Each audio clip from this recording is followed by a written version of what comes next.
abonné leen chaîne Mef7 TV.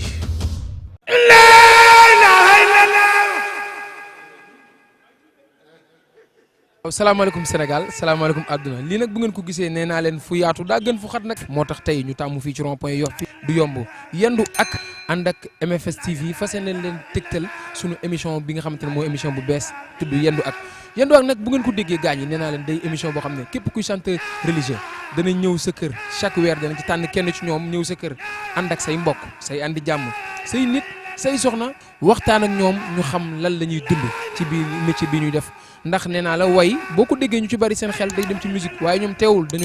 dañoo bàyyi lépp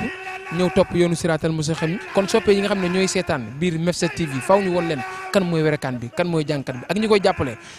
topp Seydina Mohamed fas yéene tagg seen sëriñ yu baax yi seen kilifa yu baax yi waaye du tee nag ci biir émission bi danañ tànn ñi nga xam ne ñoo leen di jàppale ay borom barke lañu danañ dem ci ñoom waxtaan ak ñoom ngir ñu wax ñu kan mooy seen werekaan bi nga xam ne moom la ñuy jàppale gaañu mi ngi noonu kar leen ñu émission bu bees tàq kon nag gars yi xaar leen ñu biir Mef7 TV du yomb ak Badiane Sakro Wale émission bu bees tàq yendu ak gars yi jaa ngeen jëf maa ngi ñëw dal seen kaw na ma ñëpp xaar jaa ngeen jëf. abonné leen chaîne Mef7 TV. la ilaha illallah la ilaha illallah